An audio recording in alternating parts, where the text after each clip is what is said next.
YS Sharmila కొడుకు రాజారెడ్డి రాజకీయాల్లోకి entry ఇవ్వబోతున్నాడా? Pulivendula ఉప ఎన్నికల కోసమే రాజారెడ్డి గారిని ఎంట్రీ ఇచ్చేలాగా షర్మిల గారు ప్లాన్ చేస్తున్నారా అనే విషయాలు అయితే తెలుసుకుందాం. దీని గురించి అయితే మాట్లాడేందుకు ప్రస్తుతం మనతో పాటు సీనియర్ పొలిటికల్ అనలిస్ట్ డివిఎస్ గారు ఉన్నారు. నమస్తే అండి. నమస్తే సార్, రాజారెడ్డి గారు రాజకీయాల్లోకి ఎంట్రీ ఇవ్వబోతున్నారా? ఇప్పుడు పులివెందుల ఉప ఎన్నికలు ఏవైతే ఉన్నాయో దానికోసమే ఇప్పుడు రాజకీయంగా ఎంట్రీ ఇవ్వాలని చెప్పేసి షర్మిల గారు ప్లాన్ చేస్తున్నారా? అంటే ఇప్పుడు రాజారెడ్డి ఈరోజు షర్మిలతో కలిసి కర్నూలు వెళ్ళాడు. మరి విజయమ్మ ఆశీర్వదించి పంపింది అంటున్నారు. అక్కడేంటి, ఉల్లి రైతుల్ని పరామర్శించడం, తల్లితో పాటు ఉల్లి మార్కెట్ యార్డ్ సందర్శనకి ఇప్పుడు రాజారెడ్డి వెళ్ళడం రాజకీయ అరంగేట్రం అంటూ కథనాలు వాళ్ళ మీడియాలో హల్చల్. అంటే ఇప్పుడు పులివెందుల అసెంబ్లీకి ఉప ఎన్నిక అంటున్నారు. ఇప్పుడు జగన్మోహన్ రెడ్డి పైన అనర్హత వేటు పడుతుంది అంటున్నారు. రేపొద్దున అసెంబ్లీ సమావేశాలు ప్రారంభమవుతున్నాయి. అతను అసెంబ్లీకి వెళ్ళటం లేదు. 60 రోజులు వరుసగా అసెంబ్లీకి గనక గైర్హాజరైతే స్పీకర్ మరి వాళ్ళపైన అనర్హత వేటు వేస్తారంటున్నారు. ఇప్పుడు మళ్ళీ వాటికి ఉప ఎన్నికలు వస్తాయన్న నేపథ్యంలో మొన్ననే బీటెక్ రవి ఛాలెంజ్ చేశాడు. పులివెందుల్లో బీటెక్ రవి జడ్పీటీసీ ఆయన భార్య గెలిచింది, డిపాజిట్లు పోయాయి. జగన్మోహన్ రెడ్డి నుంచోబెట్టిన అభ్యర్థికి ఆయన సొంత జిల్లా, సొంత నియోజకవర్గం, సొంత జడ్పీటీసీలో 680 ఓట్లు వచ్చాయి. అంటే మరి మేనమామపై రేపు పోటీకి దిగుతాడా? పులివెందుల అసెంబ్లీకి ఉప ఎన్నిక రాబోతున్న నేపథ్యంలో ఇప్పుడు మేనల్లుడు వర్సెస్ మేనమామగా నడుస్తుందా? అన్నపై తన కొడుకుని పోటీకి దించబోతుందా షర్మిల? ఇప్పుడు ఏంటి, అబ్బాయి పెళ్ళి మొన్న అయ్యింది, లాస్ట్ ఇయర్. రాజారెడ్డి వివాహం సంవత్సరం ఒక ఎంత 2 ఇయర్స్, సెకండ్ ఇయర్ అనమాట. ఆ పెళ్ళప్పుడు అది కూడా ఒక పెద్ద ప్రహసనం అయింది.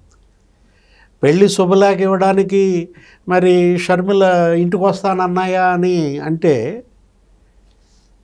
అపాయింట్మెంట్ ఇవ్వాల. అపాయింట్మెంట్ ఇవ్వకపోతే అప్పుడు సీఎంగా ఉన్నాడు ఎవరు, జగన్మోహన్ రెడ్డి. అపాయింట్మెంట్ ఇవ్వకపోతే మరి ఆయన ధనుంజయ రెడ్డికో ఎవరికో ఫోన్ చేసి చెప్పింది, ఏమని, ఆ గడప మీద పెట్టి వెళ్తానని. ఎందుకు వచ్చిందిలే అని చెప్పి మళ్ళా పిలిచారు.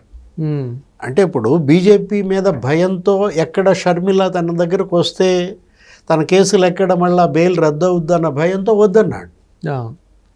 ఇప్పుడు ఇవాళ మరి ఆ పెళ్ళప్పుడే ఆ విధమైనటువంటి ఒక పెద్ద ప్రహసనంగా నడిచింది.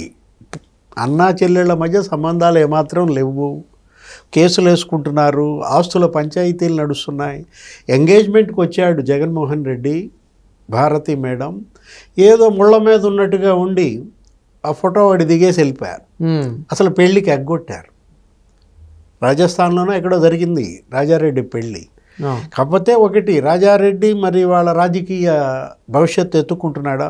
నిన్నటిదాకా మనం ఏమనుకున్నాం, అమెరికాలో ఉన్నాడు అతను, ఉన్నత చదువులకి అమెరికా వెళ్ళాడు. ఓక్రిడ్జ్ ఏదో స్కూల్లో చేశాడు ఇక్కడ.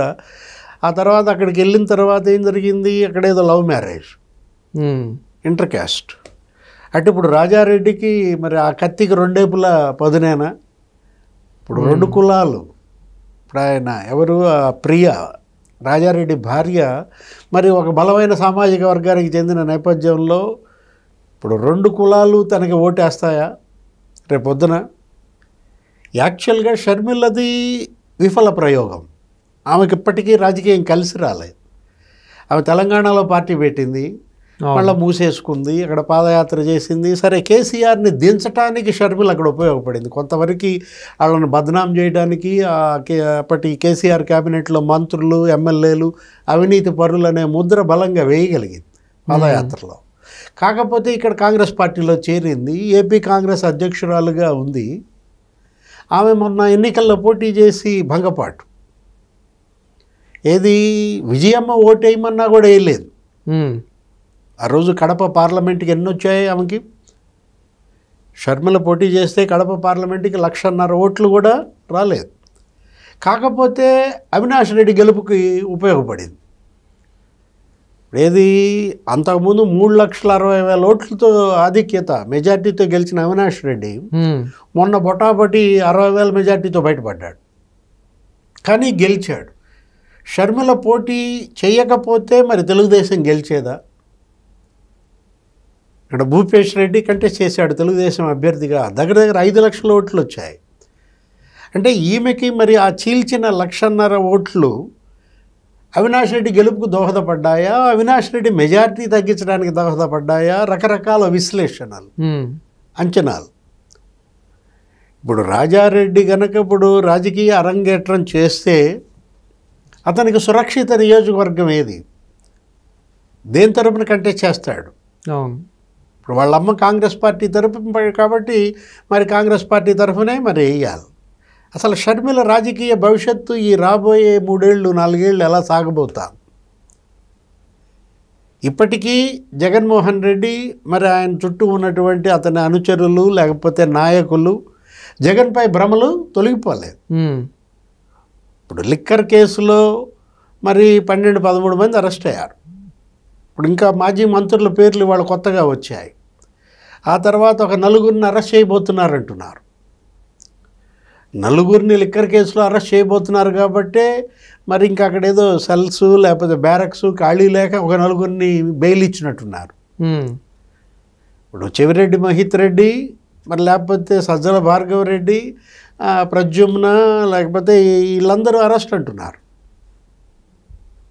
అసలు ఇప్పుడు ఈ మాజీ మంత్రుల పేర్లు మరి వచ్చిన నేపథ్యంలో వైఎస్ఆర్ కాంగ్రెస్ పార్టీ వాళ్ళేంటి ఇక రాజకీయ భవిష్యత్తు లేదు, వీళ్ళకి ఇంకా అది జైలు పార్టీ అయిపోయింది, జగన్మోహన్ రెడ్డి కూడా జైలుకి వెళ్ళడం ఖాయం అన్న దీంట్లో మరి ఇక వైఎస్ రాజకీయ వారసుడిగా, రాజశేఖర్ రెడ్డి మనవడిగా మరో తరం రాబోతోందా?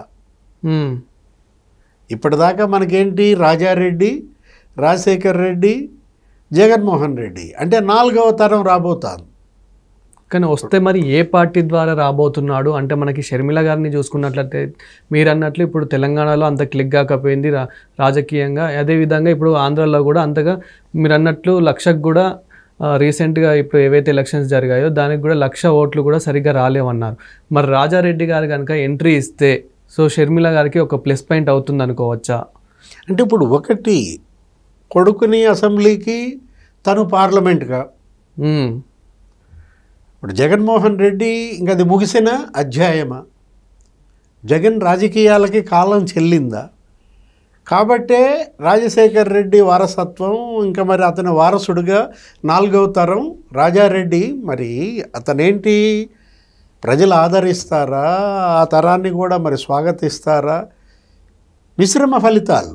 ఇప్పుడు జగన్మోహన్ రెడ్డి సక్సెస్ అయ్యాడు కొన్నాళ్ళు, కానీ గాలి బుడగలాగా మారింది.